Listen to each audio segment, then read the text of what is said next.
ఈరోజు మనము శ్రీల ప్రభుపాదుల వారిచే వచించబడినటువంటి భగవద్గీత తత్వదంలో 7వ అధ్యాయము 13 మరియు 14 శ్లోకాల నుంచి చర్చించే ప్రయత్నం చేస్తున్నాం. త్రిభిర్గుణమయైర్ భావైర్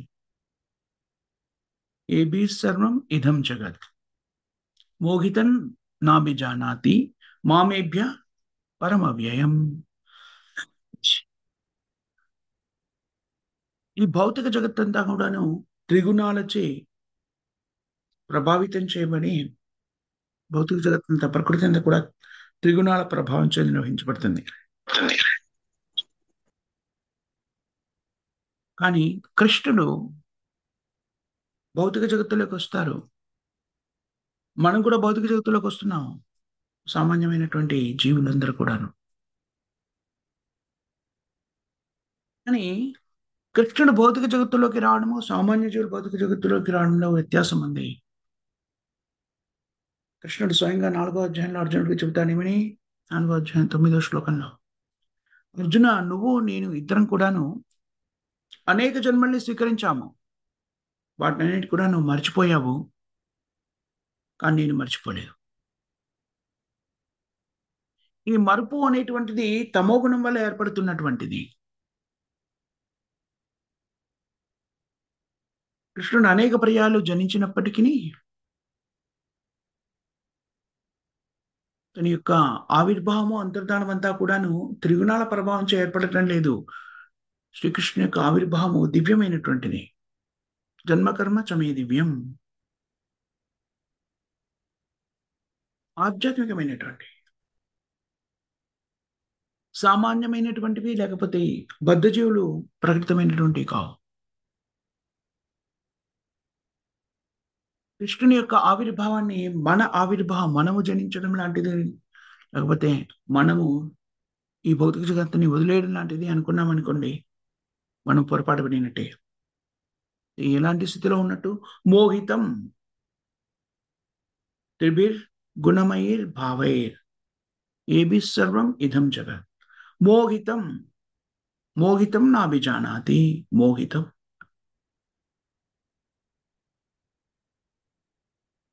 మనము 3 రకాలు త్రిగుణాలచే ప్రభావితం చెంది భౌతిక జగత్తులోకి వస్తాం. అందుకే భ్రాంతిమయ స్థితిలో ఉంటాం. కానీ ఏమనుకుంటాం? ఆ భ్రాంతిమయ స్థితిలో నేను భగవంతుడు ఒకే స్థాయిలో ఉన్నాము, కృష్ణుడు నేను అనుకుంటాం. కానీ కృష్ణుడు ఇక్కడ స్పష్టంగా చెప్తున్నాడు,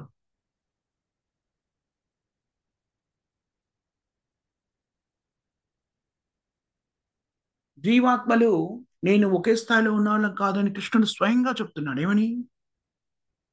త్రిగుణాల ప్రభావానికి నేను లోను కాను. ఈ శక్తులన్నీ కూడాను నా నుంచే ఉద్భవించాయి. వీటి ప్రభావానికి నేను లోను కాను. ఇది కృష్ణుని యొక్క స్థితి. అందుకని మనము కృష్ణుడు సామాన్యమైన వ్యక్తి అనుకోకూడదు. అలా అనుకున్నట్టయితే ఆ వ్యక్తులను ఏమో చెప్తున్నాడు కృష్ణుడు? మూఢులు, అవజానంతిమా మూఢ, అజ్ఞాని, మూర్ఖులు అని చెప్తున్నాడు. దైవీయేష గుణమై మమ మాయా దురత్యయ మామీవే ప్రపద్యంతే మాయం ఏతాం తరంతి. మా యొక్క 3 ప్రభావితమైన ప్రభావాన్ని, మాయ అంటేనే త్రిగుణాలు, భౌతిక ప్రకృతి అంటే త్రిగుణాలు, సత్వగుణము, రజోగుణము, తమోగుణము. జగత్తులో ఉన్న వాళ్ళంతా కూడా, జీవులంతా కూడా సత్వగుణము, తమోగుణము, రజోగుణ ప్రభావాలచే తమ జీవనాన్ని కొనసాగిస్తుంటారు. కానీ కృష్ణుడు ఏమని చెప్తున్నాడు? ఎవరైనా సరే నాకు శరణాగతి పొందారనుకోండి, కృష్ణ చైతన్యవంతుడైనటువంటి వ్యక్తి, భక్తుడు,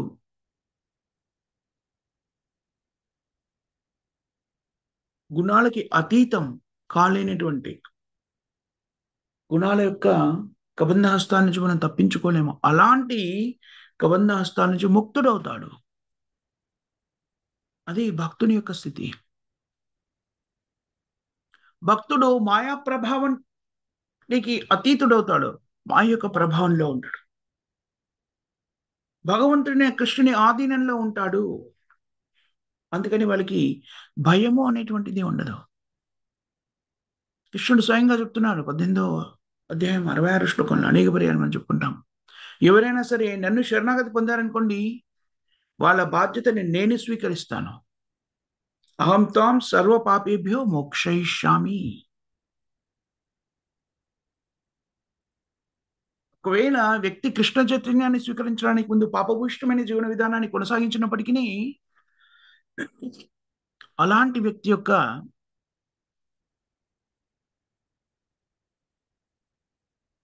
సంక్షేమాన్ని, యోగక్షేమాన్ని కృష్ణుడే స్వయంగా స్వీకరిస్తాడు.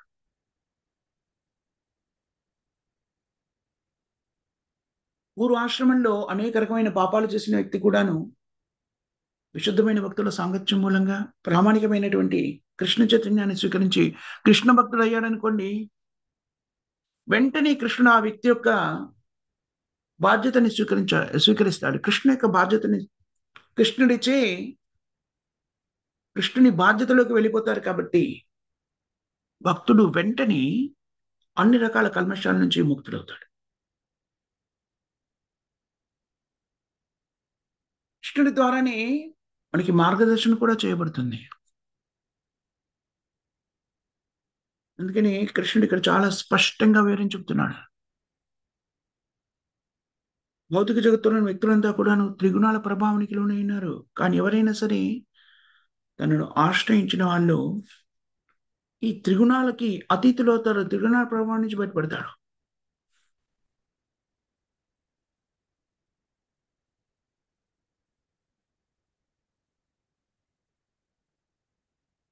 ఇప్పుడు మరో ప్రశ్న ఉద్భవిస్తుంది. ఏమని?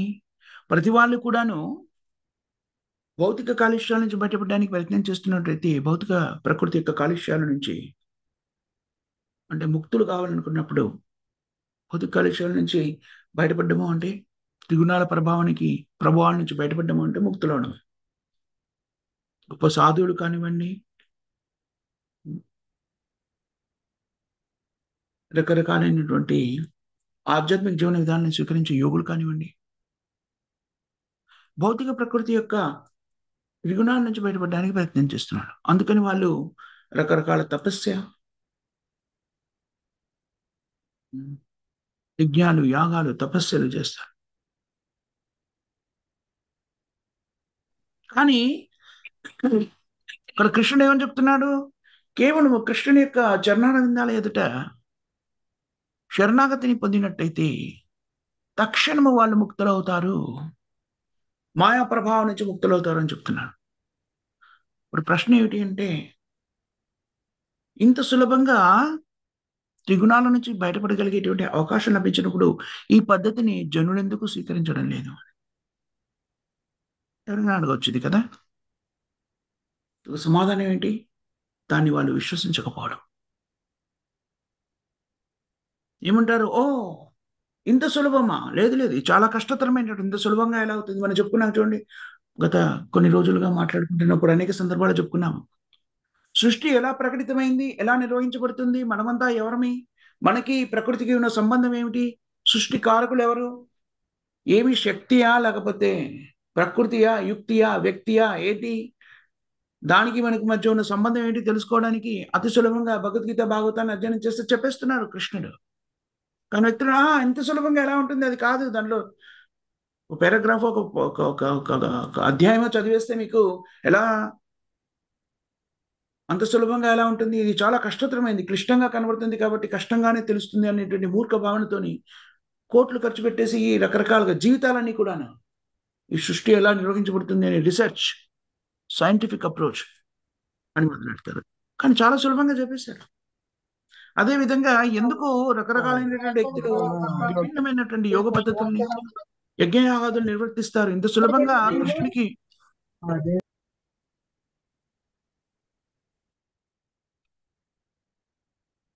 ఇంత సులభంగా కృష్ణుడికి శరణాగతి పొందినట్టయితే మనము త్రిగుణాల ప్రభావం నుంచి బయటపడతామని ఇంత స్పష్టంగా చెప్పారు కదా. దాన్ని విశ్వసించకపోవడమే అందుకు కారణం. ఎవరు విశ్వసించరు? అది కూడా మనకి శాస్త్రంలో చెప్పబడింది. నవాం దుష్కృతినో కూడా ప్రపంచంతే నరాతమా.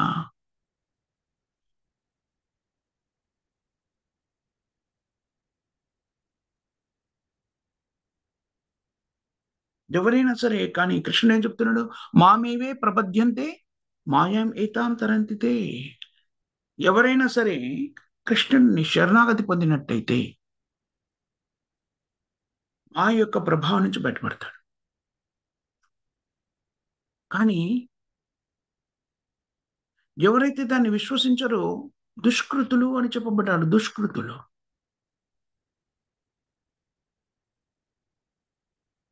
వేద నాగరికతని స్వీకరించినటువంటి వ్యక్తులు ఎలా ఉంటారు? వేద నాగరికత అంటేనే, వేద నాగరికత ప్రకారంగా ఏమిటి? అతాతో బ్రహ్మ జిజ్ఞాస, అక్కడి నుంచి ఆరంభమవుతుంది వేద నాగరికత అని చెప్పారు. నేనెవరు అనేటువంటి ఆలోచనని పెంచుకోకపోతే, భౌతిక జీవన విధానం యొక్క సమస్యల నుంచి బయటపడే ప్రయత్నం చేయకపోతే, ఈ సమస్యలకి పరిష్కారం ఏంటి అని ఆలోచించకపోతే, మనుష్య స్థాయిలో ఉండనటువంటి వాడు అని చెప్పినది. భౌతిక జగత్తులో అనేక రకమైన సమస్యలు ఉన్నాయి. దాన్ని ఎవరు విచారించగలుగుతారు? జంతువులు విచారించలేవు. మనుషులు మాత్రమే ఈ పని చేయగలరు. వ్యక్తులు అతాతో బ్రహ్మ జిజ్ఞాస అంటే నేనెవరు అని తెలుసుకునేటువంటి ప్రయత్నం చేయకపోతే మానవ జీవన సమస్యలు ఎలా పరిష్కరించబడతాయి?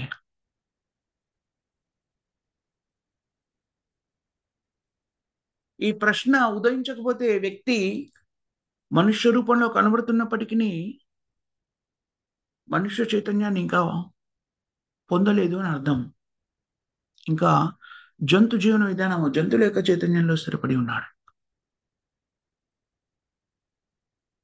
మానవ నాగరికత అంటే ఏమిటి? ఉత్తమమైన నాగరికత, అభివృద్ధి చెందిన నాగరికత అంటే ఏమిటి? సమస్యల్ని పరిష్కరించే ప్రయత్నం చేస్తూ ఉంటాడు.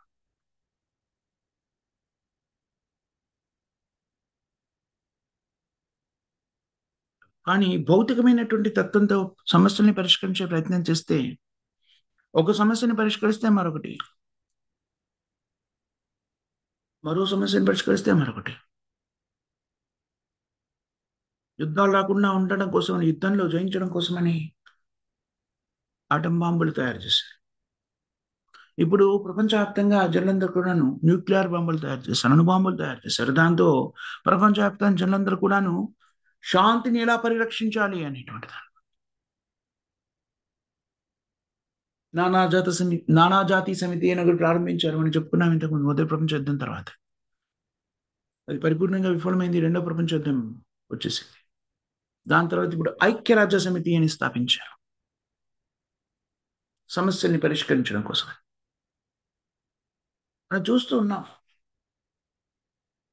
ఇది సమస్యని ఏం చేస్తుంది?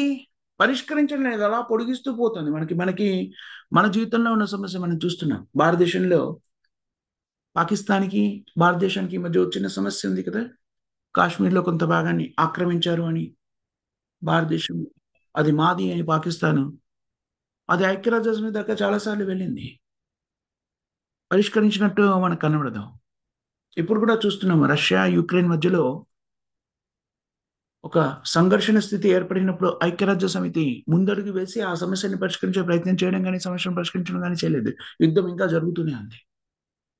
అలాగే మన పాలిస్తానీయులు మరి ఇంకో ఏంటది? ఆ! పాలిస్తానీయులకి అక్కడ ఇజ్రాయెల్‌లో జరుగుతున్న యుద్ధాన్ని గురించి కూడా మనం చూస్తున్నాం. ఎందుకు ఈ విషయాలు నేను చెప్తున్నానంటే, ప్రపంచవ్యాప్తంగా సమస్యలు ఏవైతే ఉన్నాయో అవి భౌతిక రూపంలో పరిష్కరించడానికి అనేక ప్రయత్నాలు జరిగాయి. కానీ అవేవి పడడం లేదు. అది స్పష్టంగా మనకి గోచరిస్తున్నటువంటి సత్యము.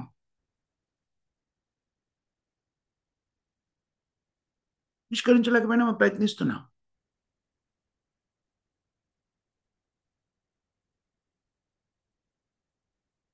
సంస్కృతి, సాంస్కృతిక పరంగా అభివృద్ధి చెందిన సంస్కృతి అంటే అర్థం ఏమిటి?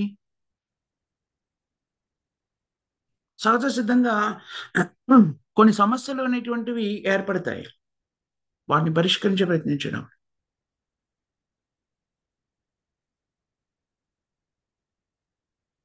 ప్రపంచవ్యాప్తంగా మనం చూడొచ్చును. భౌతికమైనటువంటి విధానాల ద్వారా సమస్యల్ని పరిష్కరించినట్టుగా కనబడతాము, ప్రయత్నం చేస్తాం కానీ పరిష్కరించము.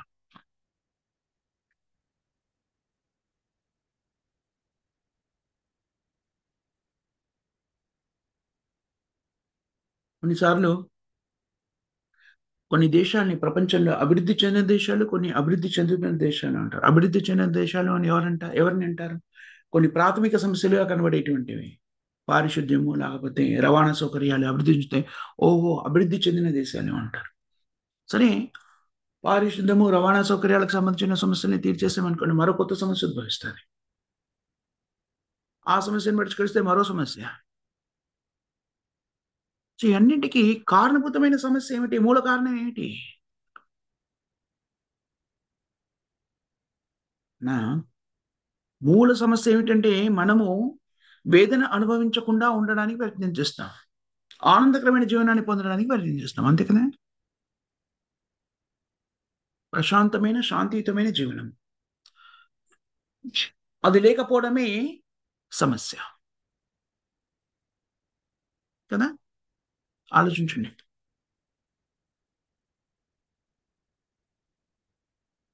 సంస్కృతంలో దాన్ని ఆత్యంతిక దుఃఖ నివృత్తి అంటారు.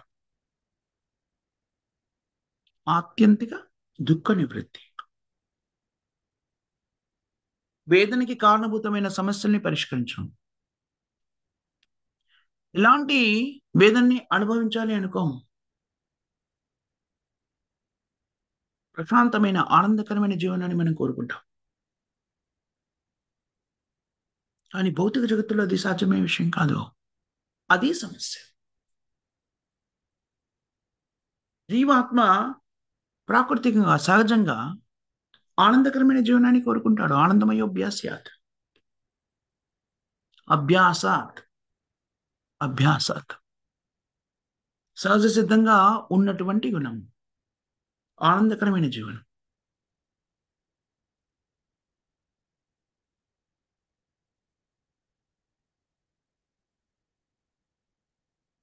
హ్మ్. మనకి తత్వం తెలిసిన అనేక మంది వీటిని వ్యక్తీకరిస్తూ ఉంటారు. సుఖేర లగి అయే గారా బందీల అనాలే పురియా గేలా. ఉపాధ్యాయులు ఒకానొక సందర్భంలో దీన్ని వ్యక్తీకరిస్తారు. ఒక బెంగాలీ గాయకుడు రచయిత చెప్పిన వాక్యాన్ని ప్రభుపాదుల వారు ఉటంకిస్తారు. నేను ప్రశాంతంగా జీవించడానికి చక్కని భవంతిని నిర్మించుకున్నాను, సౌకర్యాలతో కూడిన. కానీ అకస్మాత్తుగా ఏం జరిగింది?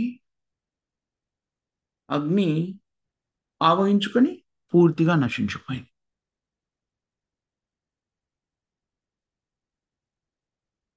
అనేక పర్యాలు చూస్తూ ఉంటాం భౌతిక జగత్తులో.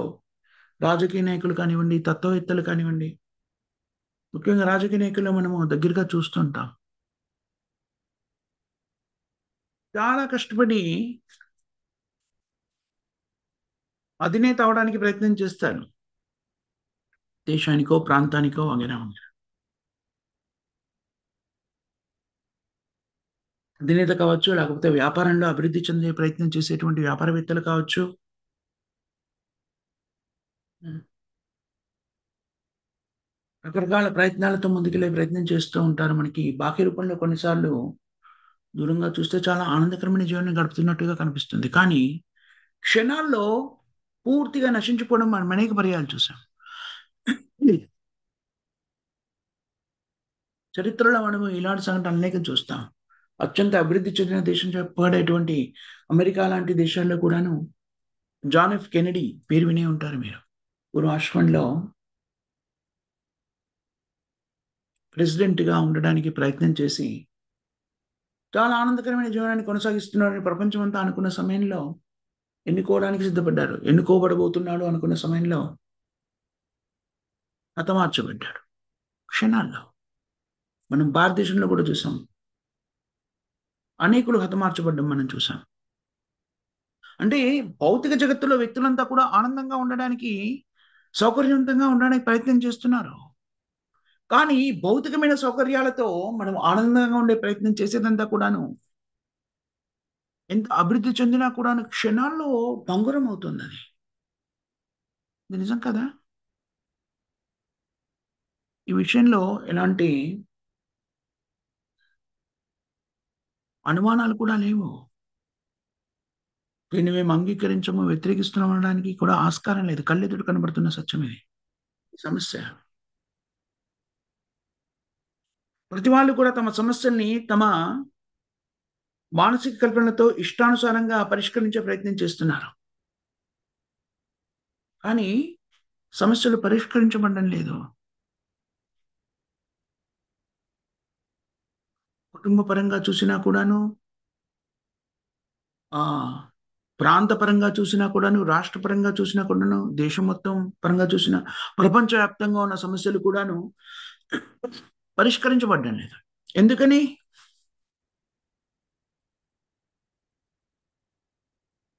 మనము భౌతికంగా ఈ సమస్యల్ని పరిష్కరించే ప్రయత్నం చేస్తున్నాం.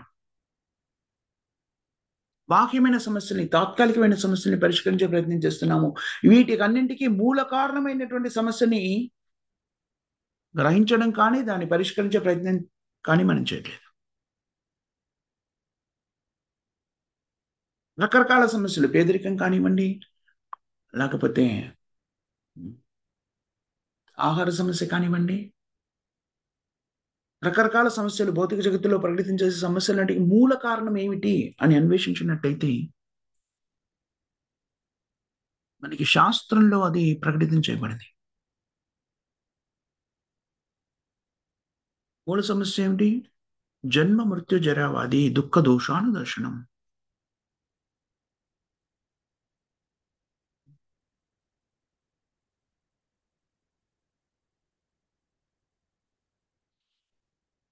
భౌతిక జగత్తులో ఒక సమస్యను పరిష్కరించగానే మరొక సమస్య. ఆహా! చాలా కష్టపడి మనం అనుకుంటాం. ఓహ్! ఈ సమస్యను ఎలా పరిష్కరించాలి? ఎలా పరిష్కరించాలి? అని ఆలోచిస్తున్నప్పుడు, మనం తీవ్రంగా ప్రయత్నం చేస్తున్నప్పుడు కృష్ణుడికి ఒకవేళ ఆ సమస్యకి పరిష్కారం లభిస్తుంది. లభించినట్టుగా అనిపించిన మరుక్షణం కొత్త సమస్య ఉద్భవిస్తుంది.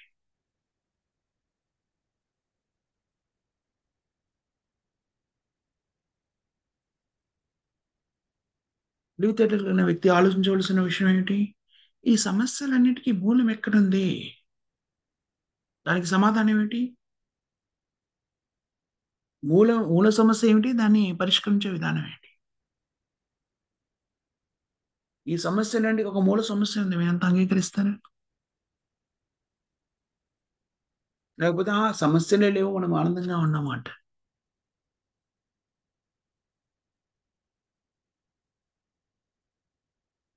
ఖచ్చితంగా భౌతిక జగత్తులో సమస్యలున్నాయి. అడుగడుగునా సమస్యలున్నాయి.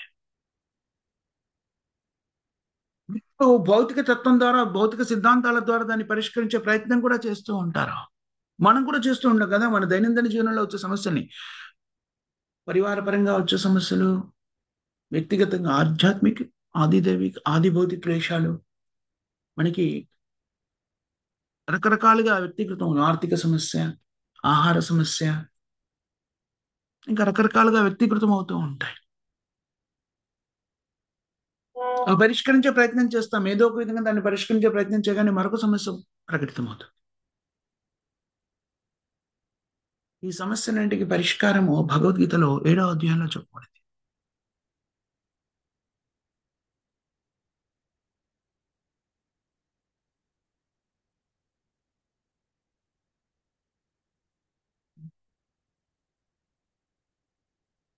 ఏమని చెప్పబడింది? ఈ 14వ శ్లోకంలో చెప్పబడింది. 7వ అధ్యాయం 14వ శ్లోకం. ఏమని చెప్తున్నాడు కృష్ణుడు? భౌతిక జగత్తు నా నుంచి, నా శక్తి, అది త్రిగుణాల ప్రభావం చేత వ్యక్తీకృతమవుతుంది.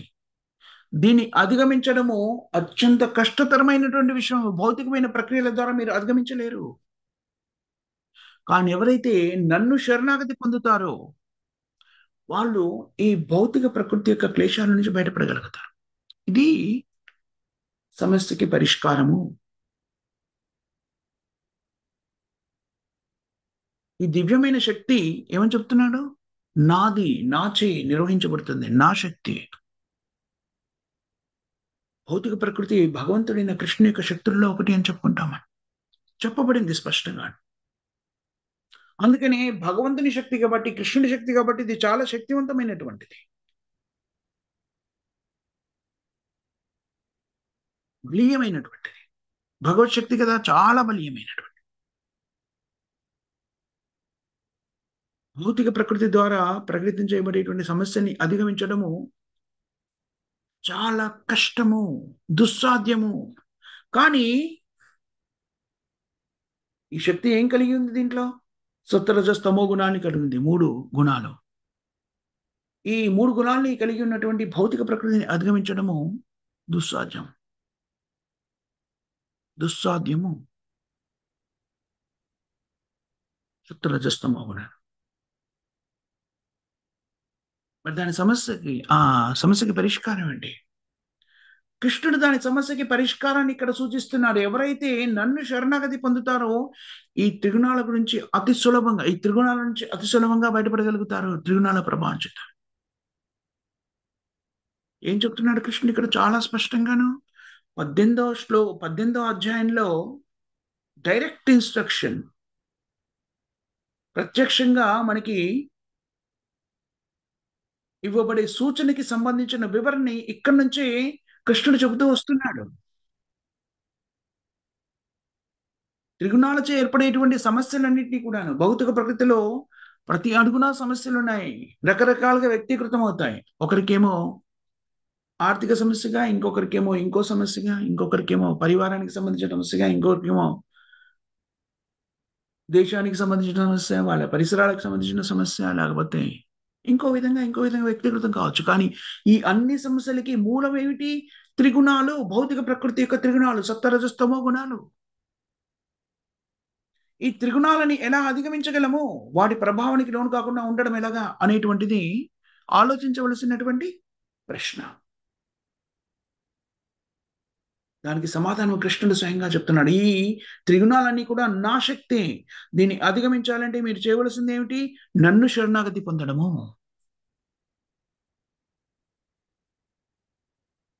త్రిగుణాల యొక్క ప్రభావం నుంచి బయటపడడము సులభతరం కాదు.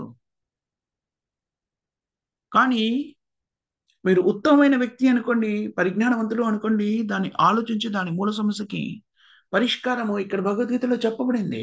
ఈ అన్నింటికి మూలకారకుడు, త్రిగుణాలని ప్రకటితం చేసిన వాడు, ఎవరి ఆధీనంలో అయితే త్రిగుణాలు నిర్వహించబడుతున్నాయో ఆ వ్యక్తి, శ్రీకృష్ణుడు స్వయంగా చెప్తున్నాడు, ఇవన్నీ కూడా నాతో సృష్టించబడ్డాయి, క్లేశాలకి కారణభూతం అవుతాయి, కానీ వీటి నుంచి మీరు బయటపడలేరు.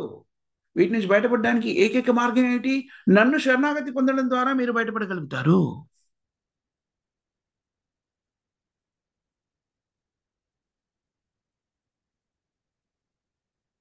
భౌతిక జగత్తులు కూడా మనం చూస్తాం కదా, ప్రభుత్వానికి వ్యతిరేకంగా జీవనాన్ని కొనసాగిస్తుంటే జీవించడం కష్టతరంగా మారుతుంది. ఎందుకంటే కూడా ప్రభుత్వం నుంచి అన్ని నిర్వహించబడుతుంది.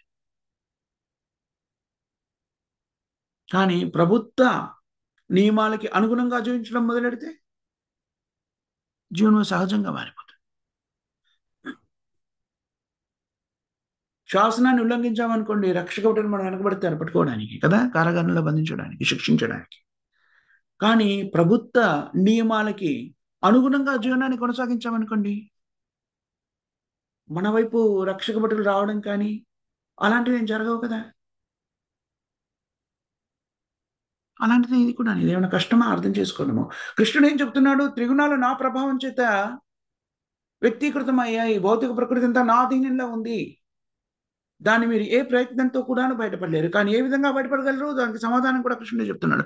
నన్ను శరణాగతి పొందినట్టయితే అతి సులభంగా వీడి ప్రభావం నుంచి బయటపడేస్తాను. ఇది ఏమైనా కష్టతరమా?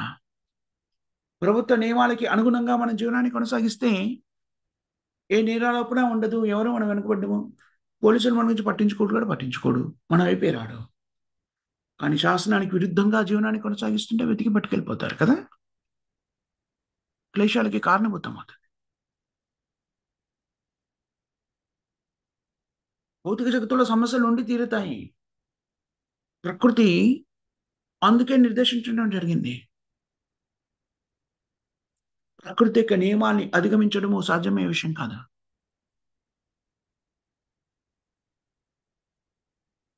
కదా. మామేవై ప్రపద్యంతే మాయం ఏతాం తరంతితే. మాం ఏవై ప్రపద్యంతే మాయం ఏతాం తరంతితే. ఇది కృష్ణుడు మనకి ప్రబోధిస్తున్నాడు ఇక్కడ.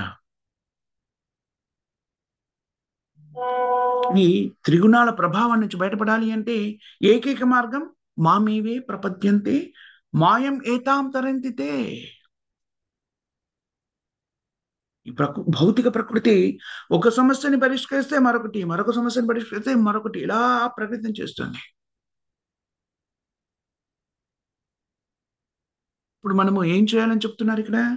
కృష్ణుడికి శరణాగతి పొందాలి, కృష్ణ చైతన్యాన్ని స్వీకరించాలి. భౌతిక ప్రకృతి చాలా శక్తివంతమైంది. మనం ఒక సమస్యలని రాసుకున్నాం అనుకోండి, వాళ్ళ ఉదయం కూర్చొని అబ్బా ఎన్ని సమస్యలు ఉన్నాయి, 1 2 3 4 5, ఈ 5 సమస్యలు పరిష్కరిస్తే నేను ప్రశాంతంగా ఉంటాను అనుకుంటాం కదా.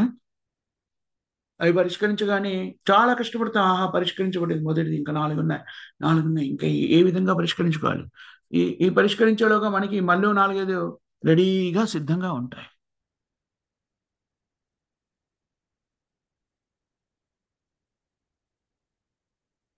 అనుకుంటాము నా సమస్య పరిష్కరించబడింది అని, కానీ నిజానికి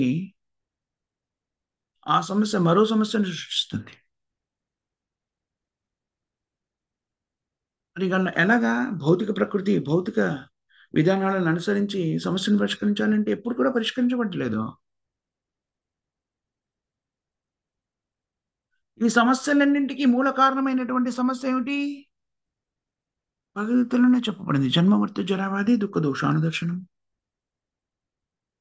ఎవరైతే పరిజ్ఞానవంతులు ఉంటారో వాళ్ళ సమస్యలన్నిటికీ మూల సమస్య ఇది అని తెలుసుకుంటారు. జన్మ మృత్యు జరా వ్యాధి.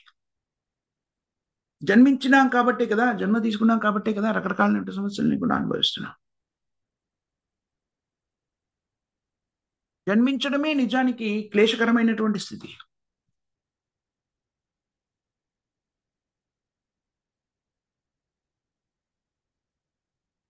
శరీరాన్ని త్యాగం చేశాక మరో శరీరాన్ని స్వీకరించాలి. ఈ శరీరం ఎలా నిర్మితం చేయబడింది? తల్లి గర్భంలో నిర్మితం చేయబడుతుంది. తండ్రి బీజాన్ని ప్రవేశపెడతారు, తల్లి గర్భంలో అది వృద్ధి చెందుతుంది. ప్రకృతి నియమం కదా. చూడండి, ఆలోచించండి. తల్లి గర్భము మనకు కనబడుతుంది కదా, స్త్రీ గర్భం మనకు కనబడుతున్నట్టు తల్లి గర్భం ఎంత ఉంటుంది? దాంట్లో 9 మాసాలు కుచించుకొని జీవనాన్ని కొనసాగిస్తుంది. 9 10 మాసాలు దాదాపుగా. ఆలోచించండి, ఎలాగా కుదించుకొని ఉంటారు. ఒక బ్యాగ్ లో మనని పెట్టేసి కుక్కేసి గట్టిగా కట్టేస్తే ఎలా ఉంటుంది? గాలి కూడా చొరబడకుండా ఏర్పాటు చేసి దాన్ని కట్టేసి ఉంచారనుకోండి, ఎలా ఉంటుంది? అది మనం ఇష్టపడతామా?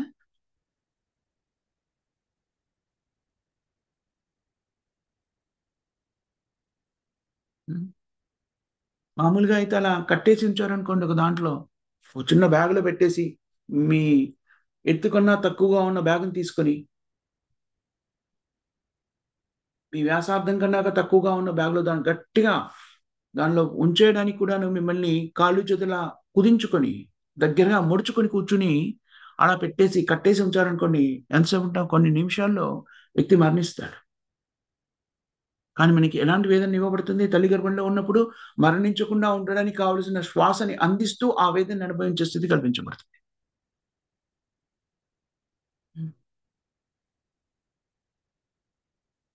అని ప్రకృతి చూడండి ఎలాంటి చక్కని నిర్వహణ నిర్వర్తించబడుతుంది. తల్లి గర్భంలో ఉన్నప్పుడు నిజానికి ఎంత తక్కువ స్థలం కదా, దాంట్లో జీవి జీవించాలి. దాంట్లో కుచించుకుపోయి ఇప్పుడు ఏంటది? స్కానింగ్ ఏదో చేస్తారు కదా, సోనోగ్రఫీ. దాంట్లో మనం చూడొచ్చు తల్లి గర్భంలో శిశువు ఎలా ఉంటుంది లోపల.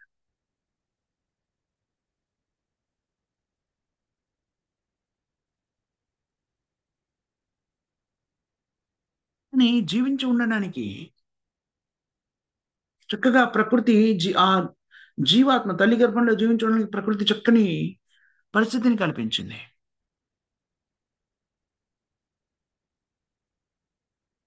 తల్లి స్వీకరించిన ఆహారం నుంచి శిశువుకి ఆహారం అందేలాగా, తల్లి స్వీకరించే శ్వాస నుంచి శిశువుకి శ్వాస అందేలాగా ఏర్పాటు చేయబడింది.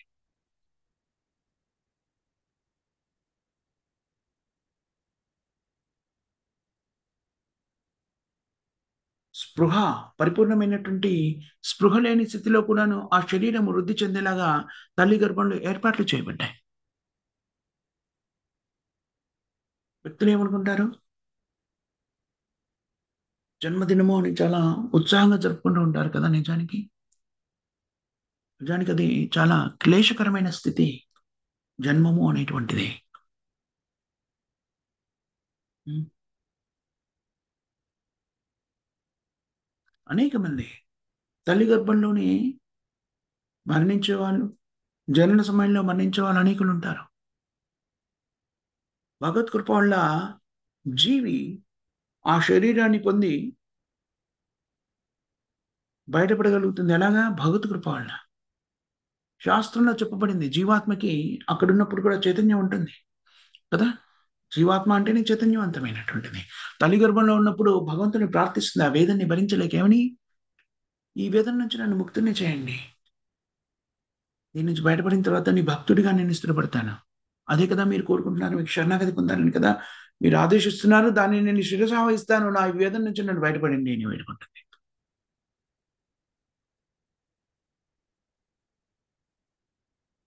భగవత్ కృప వల్ల మాత్రమే జీవాత్మ చూడండి ప్రకృతి యొక్క గుణాన్ని బట్టి భగవత్ కృప వల్లనే జీవాత్మ జీవించగలుగుతుంది.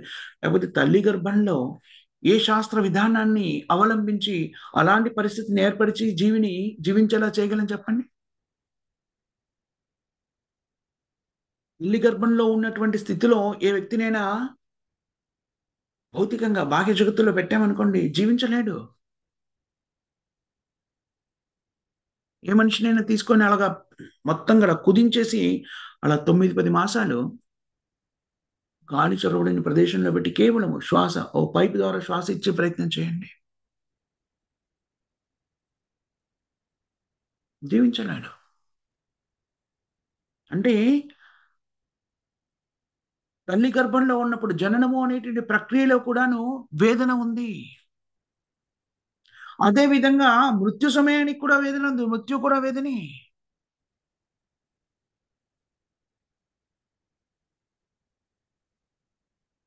ఈ శరీరంతో ఎప్పుడు కూడా వేదనే.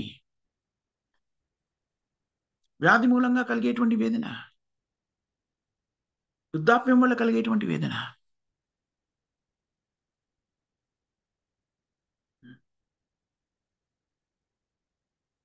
శరీరము వృద్ధాప్యాన్ని చేరుకున్నప్పుడు ఏదో ఒక విధంగా దానికి సౌకర్యవంతంగా ఉంచే ప్రయత్నం చేయడం. వృద్ధాప్యాన్ని కలిగినప్పుడు మీరు యవ్వన స్థితిలో ఉన్నప్పుడున్నట్టుగా ఉండదు శరీరం. వేదన భూయిష్టమైన శరీరం అంటేనే వేదన. 50 సంవత్సరాలు దాటాయనుకోండి, ప్రకృతి పరంగా వృద్ధాప్యము అనేటువంటిది ఆవహిస్తుంది. 70 సంవత్సరాలు దాటాయనుకోండి, పూర్తి వృద్ధాప్యం. హ్మ్. వృద్ధాప్యం యొక్క వేదనలన్నీ అనుభవించాలి. ఈ వృద్ధాప్య శరీరాన్ని యవ్వనంగా కనబడేలాగా రకరకాల ప్రయత్నాలు చేస్తారు భౌతికంగా. కానీ ఆ వేదనంతా కూడాను వేదనని తొలగించలేము. యువకులుగా ఉన్నవాళ్ళు దాన్ని అవగతం చేసుకోలేరు. వృద్ధ శరీరాన్ని కలిగిన వ్యక్తులకి ఇది అవగతమవుతుంది. ఎంత వేదన ఉంటుంది వృద్ధాప్యంలో. జననము వేదనే, మృత్యువు వేదననే, వ్యాధి వేదననే, వృద్ధాప్యము వేదనే. జన్మ మృత్యు జరా వ్యాధి దుఃఖ దోషానుదర్శనం. ఆధునిక జీవన విధానంలో మనం పరిపతి చెందినటువంటి పరిజ్ఞానాన్ని సంతరించుకున్నాము.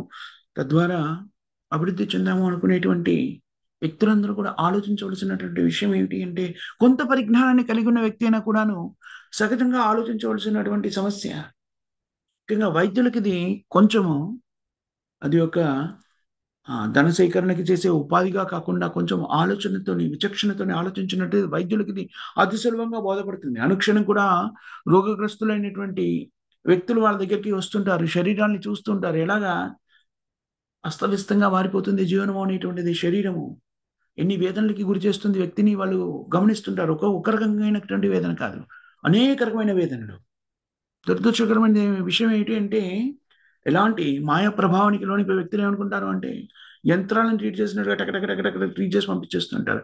ఈరోజు నాకు ఎంత ఫీజు వచ్చింది, ఎన్ని డబ్బులు వచ్చాయి అని జాగ్రత్తగా గమనించినట్లయితే, ఆ వేదన ఎవరైతే అనుభవించడానికి వస్తున్నారని మీ ఎదుటికి, వైద్యులకు ఉండేటువంటి ఒక మంచి అవకాశం ఏంటంటే, వేదనని కళ్ళెదుట వాళ్ళు అనుభవించకుండా చూడగలుగుతారు. రకరకాల వ్యక్తులు వేదనలతోని వ్యాధిగ్రస్తులే వస్తూ ఉంటారు. ఎన్ని రకాల వేదనలు అనుభవిస్తున్నారు ఈ శరీరంతో చూడండి. రకరకాల వేదనలు. దానిలో బోలెడు రకాలు ఇప్పుడు మనకి లేకపోవచ్చు. కొన్ని రోజుల తర్వాత కానీ రావచ్చు. దాంట్లో ఏదైనా ఒకటి రావచ్చు. అనేకం రావచ్చు. శరీరం వల్ల కలిగేటువంటి వేదన ఇది.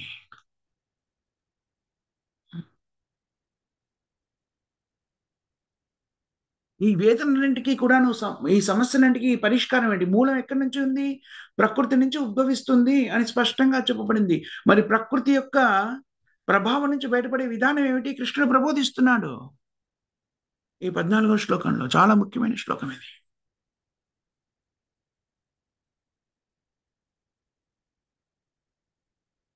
ఏమని చెప్తున్నాడు? నన్ను శరణాగతి పొందమని చెప్తున్నాడు.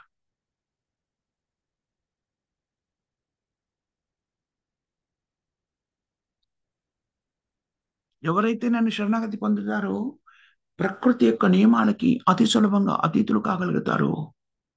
అందుకని అందుకే నేను కృష్ణ చైతన్య అందరికీ ప్రబోధిస్తున్నాను, జీవనంలో ఉన్న సమస్యల్ని పరిష్కరించడం కోసం. ఇదేదో మూఢ విశ్వాసము, లేకపోతే మూర్ఖత్వము, ఒక ప్రత్యేకమైనటువంటి మతాన్ని ప్రతిపాదించడము, నేను నమ్మే సిద్ధాంతం అందరూ నమ్మాలని ప్రయత్నించడం అందుకోసం చేయట్లేదు. స్పష్టంగా ప్రభుపాదులు చెప్తారు ఈ విషయాన్ని. ఇది సత్యము. మన జీవన సమస్యల్ని పరిష్కరించాలి అనుకోవడము సహజం కదా. దాన్ని పరిష్కరించే ఏకైక విధానము కృష్ణ చైతన్యం మాత్రమే. మీరు కృష్ణ చైతన్య భావితులు అయితే అనుకోండి, కృష్ణ చైతన్యవంతులైనట్టయితే వీటిని పరిష్కరించగలుగుతారు. ఇంకో పర్యవసానం ఏం లేదు.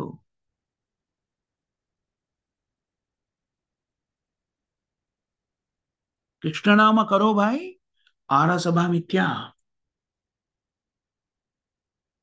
హరే కృష్ణ మహామంత్రాన్ని జపించండి, మిగిలిందంతా కూడా భ్రాంతికరమైనటువంటిది. ఏవైతే నువ్వు చేస్తున్నావో ఈ సమస్యని పరిష్కరించడానికి ఇవేవి కూడాను పరిష్కరించలేవు.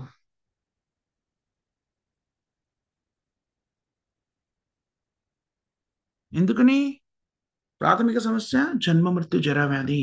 వీటిని అధిగమించడము దుస్సాధ్యము.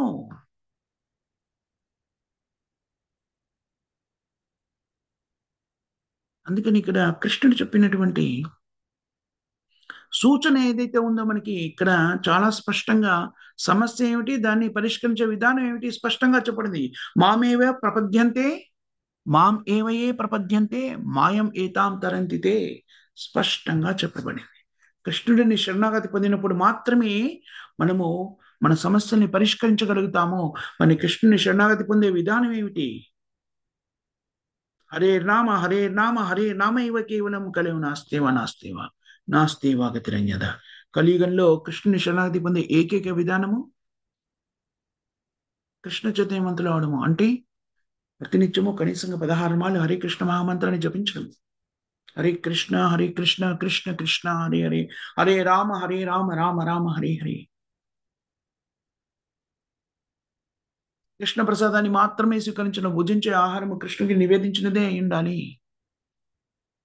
శాకాహారాన్ని మాత్రమే నివేదించగలుగుతాము. దాంట్లో నీరుల్లి వెల్లుల్లి మష్రూమ్ లేకుండా జాగ్రత్త పడాలి. ఇవి రెండు చక్కగా నిర్వర్తించబడాలి అంటే నిత్యం భాగవత సేవ. ప్రతిరోజు కూడాను భగవద్గీత భాగవతుల నుంచి శ్రద్ధగా ఆలకించాలి, అధ్యయనం చేయాలి. భక్తుల సాంగత్యంలో జీవనాన్ని కొనసాగించాలి. ఎలాంటి వ్యక్తుల సాంగత్యంలో మన జీవనాన్ని కొనసాగిస్తే అలాంటి లక్షణాలే మనలో ప్రకటితమవుతూ ఉంటాయి. కృష్ణుడు చాలా స్పష్టంగా సమస్య యొక్క పరిష్కారాన్ని విశదీకరిస్తున్నారు. రకరకాలైనటువంటి విభిన్నమైనటువంటి పద్ధతులు ఏం లేవు ఈ సమస్యను పరిష్కరణ. ఏకైక మార్గము కృష్ణుని శరణాగతి పొందడమే. చాలా స్పష్టంగా చెప్పబడింది. ప్రకృతి యొక్క అన్ని సమస్యలకి మూల కారణం ఏంటి? త్రిగుణానికి ప్రభావానికి లోని రకరకాల ప్రక్రియలో నిమగ్నం అవుతాము. దానివల్ల మనకి రకరకాల సమస్యలు ఏర్పడుతున్నాయి.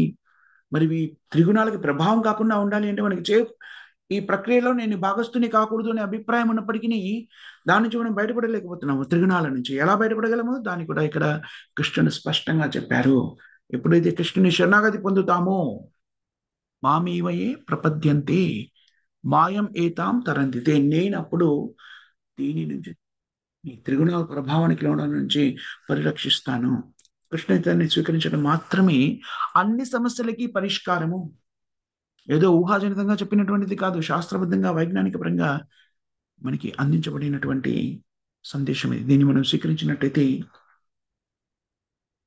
పరిపూర్ణంగా అన్ని సమస్యల నుంచి ముక్తులం కాగలుగుతాము. భగవద్గీత ఏదో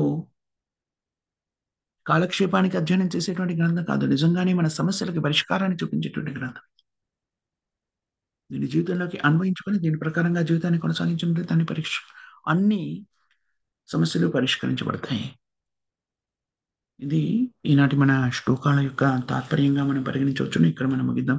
మాతాజీ ప్రభు చేసేటువంటి క్వశ్చన్స్ కానీ కామెంట్స్ కానీ కరెక్షన్స్ కానీ ఉన్నాయా? హరే కృష్ణ ప్రభుజీ, దండవత్ ప్రణామం ప్రభుజీ.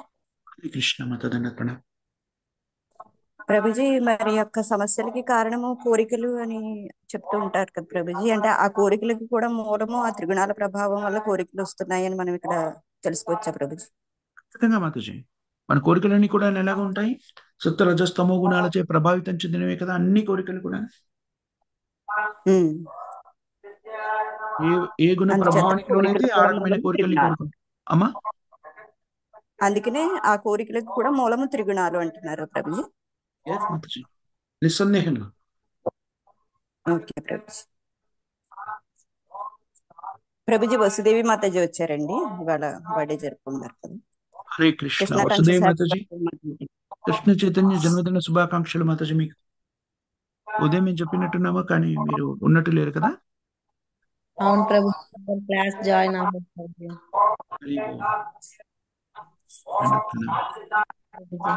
కృష్ణాకాంక్షలు. హ్యాపీ బర్త్డే వసుదేవి మాతాజీ. థ్యాంక్ యూ మాతాజీ. హరే కృష్ణ మాతాజీ, జన్మదిన శుభాకాంక్షలు మాతాజీ. Many many happy returns of the day. Krishna conscious birthday మాతాజీ. హ్యాపీ కృష్ణ కాన్షియస్ బర్త్డే మాతాజీ. చైతన్యం ఇంకా ముందుకు రావాలని మేమందరం కోరుకుంటున్నాం మాతాజీ. హ్యాపీ కృష్ణ కాన్షియస్ బర్త్డే మాతాజీ. Conscious birthday Mataji.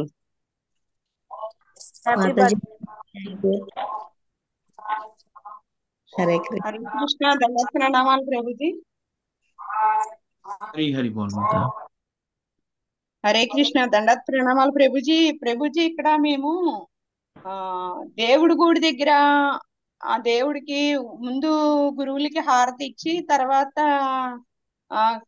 కృష్ణుడికి ఇచ్చి అలా ఇంకా అన్ని మెట్ల మీద ఉన్నాయి. లక్ష్మీ నరసింహస్వామి, అంకన బాబు, లక్ష్మీదేవి అందరికి ఒకేసారి ఇచ్చి తర్వాత అదే హారతి ఇక్కడ చిన్న తులసికోట దేవుడి గదిలోకి తెచ్చేసుకుంటాము. అలా హారతి అదే ఇవ్వచ్చా ప్రభుజీ తులసి మహారాణికి కూడా?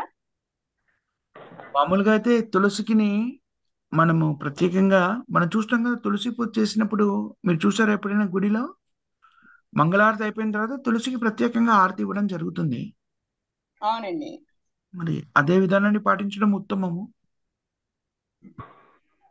అలా సౌలభ్యంగా లేకపోతే మరి ఇవ్వండి. కానీ తులసి మాతకి సపరేట్ గా ఇస్తారు కదా. మనకి ప్రభుపాదుల వారు నిర్దేశించిందని మనం గమనించినట్లయితే ఉదయ కార్యక్రమంలో మందిరాలు కూడా మనం చూస్తాం కదా. మంగళారతి జరుగుతుంది. మంగళారతి అయిపోయిన తర్వాత అంటే ఒక కారణం కూడా ఉంది, అంటే మంగళారతి తర్వాత మనం ఇతర కార్యక్రమాలు నిమగ్నమై ఉంటాము. అప్పటిలోగా మళ్ళీ ప్రత్యేకంగా తులసి మాతకి సపరేట్ గా ఇవ్వడమే ఉత్తమం మాతాజీ. ఎందుకంటే భగవంతుడికి నివేదించిన తర్వాత, భగవంతుని ఆరతి ఇచ్చిన తర్వాత ఆరతిని మనం స్వీకరించాలి కదా. మళ్ళీ మనం స్వీకరించాక మళ్ళీ తులసి మాతకి ఇవ్వలేము. అందుకని ప్రత్యేకంగా తులసి మాతకి ఆరతి ఇచ్చేసి దాన్ని మళ్ళీ మనం స్వీకరించడం ఉత్తమం. ఓకే ప్రభుజీ. అంటే నేను అదే హారతి మేము స్వీకరించకుండా తులసి మహారాణికి ఇస్తున్నానండి. ఆ తర్వాత తులసి మహారాణికి ఇచ్చాక మేము స్వీకరిస్తున్నామండి అది హారతిని. అది అదే చెప్తున్నాను మాతాజీ. ఒకవేళ అది మీకు కన్వీనియంట్ గా ఉంటే చేయండి, కానీ సపరేట్ గా చేయగలిగితే ఉత్తమము. తులసి మాతని ప్రత్యేకంగా ఆరాధించే విధానం మనకి ప్రబోధించబడింది కదా. ఎందుకంటే తులసి మాతని ఎంతగా ఆరాధిస్తే అంత ఉత్తమం. ఓకే ప్రభుజీ. హరి బోల్ మాత. దానికి హారతి కర్పూరం బిళ్ళ ఇచ్చి అగరత్తు వెలిగించమంటారా? హారతి కర్పూరంతో హారతి ఇవ్వచ్చు, లేకపోతే ఓకే జ్యోతి వెలిగించి ఇచ్చినా పర్వాలేదు, మీ ఇష్టం. ఓకే ప్రభుజీ. హరే కృష్ణ ప్రభుజీ. హరి బోల్ మాత. భాగవతం బుక్స్ వచ్చాయి ప్రభుజీ. హరే కృష్ణ. చైతన్య చరితామృతం కూడా వచ్చాయి ప్రభుజీ. హరి బోల్. హరే ఇంకా మీరు పఠన కార్యక్రమంలో పూర్తిగా నిమగ్నం అయిపోవాలి. ఇంకా మిగిలిన కార్యక్రమాన్ని పక్కన పెట్టేసి నేర్చుకుంటున్నాం కదా మనము, జీవితంలో చేయవలసిన ముఖ్యమైన కార్యక్రమం. ఓకే ప్రభుజీ. అందుకు హరే కృష్ణ. కావలసినటువంటి ఆయుధాలన్నీ కూడా సమకూర్చడం జరిగింది మీకు. ఇంకా పూర్తిగా భగవద్భక్తులు నిమగ్నం అవడానికి హరే కృష్ణ మహామంత్రాన్ని జపించడము, శ్రేణు కార్యక్రమంలో భాగస్థులు అవడము, మిగిలిన సమయంలో హాయిగా కూర్చొని చదువుకోండి. ఇంకా మళ్ళీ మీరు మా అమ్మాయి పిల్లలు, అబ్బాయి పిల్లలు, వీళ్ళు వాళ్ళని చూడండి. అబ్బాయిని అమ్మాయిని పోషించారు కదా, మీ కార్యక్రమం అయిపోయింది. ఇంకా వాళ్ళ పిల్లల్ని ఓకే వాళ్ళు ప్రభు. పోషించుకుంటారు. హరే ఓకేనా? కృష్ణ. ఓకే ప్రభుజీ. హరే కృష్ణ. పూర్తిగా దీంట్లో నిమగ్నం అయిపోండి. మీకు భగవంతుడు మంచి అవకాశం ఇచ్చారు, అలాగే ప్రభుజీ. బట్టి దీంట్లో హరే నిమగ్నం కృష్ణ. అయిపోండి. ఒకవేళ మీ సంతానం ఏమైనా దాన్ని చూడమంటే, అమ్మ మిమ్మల్ని పోషించాను కదా, ఇంకా వాళ్ళని మీరు పోషించే బాధ్యత స్వీకరించండి. నా ఇతర కార్యక్రమంలో నిమగ్నం కావాలి కదా, దాంట్లో నిమగ్నమయ్యానని చెప్పండి నిర్భయంగాను. ఓకేనా? హరే కృష్ణ. అలాగే ప్రభుజీ, మీ ఆశీర్వాదం. హరే కృష్ణ. శ్రీ హరి బోల్. వెరీ నైస్ మాతాజీ. థ్యాంక్ యూ ప్రభుజీ. హరే కృష్ణ. శ్రీ హరి బోల్. ఈరోజు కీర్తన ఆలపించవలసింది ఎవరమ్మా? హరే కృష్ణ ప్రభుజీ, నాకు చేయమన్నారు. హరి బోల్ చేయండి మాతాజీ. శ్రీల ప్రభుపాద్కి జై. హరే కృష్ణ. कृष्ण जिनका नाम है गोकुल जिनका नाम है, कृष्ण जिनका नाम है गोकुल जिनका नाम है, ऐसे श्री भगवान को, ऐसे श्री भगवान को मेरा बारम प्रणाम है, बारंबार प्रणाम है, बारंबार प्रणाम है। कृष्ण जिनका नाम है गोकुल जिनका धाम है, यशोदा जिनकी मैया है नंद जी बापैया है, यशोदा जिनकी मैया है नंद जी बापैया है, ऐसे श्री गोपाल को, ऐसे श्री गोपाल को मेरा बारम प्रणाम है, बारंबार प्रणाम है, बारंबार प्रणाम है। कृष्ण जिनका नाम है गोकुल जिनका धाम है, राधा जिनकी माया है अद्भुत जिनकी माया है, राधा जिनकी जाया है अद्भुत जिनकी माया है, ऐसे श्री घनश्याम को, ऐसे श्री घनश्याम को मेरा बारम प्रणाम है, बारंबार प्रणाम है, बारंबार प्रणाम है। कृष्ण जिनका नाम है गोकुल जिनका धाम है, लूट लूट धदिमा कनकायो गोलमाल संग दीन सुरायो, लूट लूट धदिमा कनकायो गोलमाल संग दीन सुरायो, ऐसे लीला धाम को, ऐसे लीला धाम को मेरा बारम प्रणाम है, बारंबार प्रणाम है, बारंबार प्रणाम है। कृष्ण जिनका नाम है गोकुल जिनका धाम है, द्रुपद सुता की लाजे बचायो, गजेंद्र गज को फंद छुड़ायो, द्रुपद सुता की लाज बचायो, गजेंद्र गज को फंद छुड़ायो, ऐसे श्री कृपधाम को, मेरा प्रणाम है, बारंबार प्रणाम है, बारंबार प्रणाम है। कृष्णा जिनका नाम है, गोकुल जिनका धाम है। और पांडव को युद्ध मचायो, अर्जुन को उपदेश सुनायो। और पांडव को युद्ध मचायो, अर्जुन को उपदेश सुनायो। हे दीनानाथ को, हे दीनानाथ को, मेरा प्रणाम है, बारंबार प्रणाम है, बारंबार प्रणाम है। कृष्णा जिनका नाम है, गोकुल जिनका धाम है।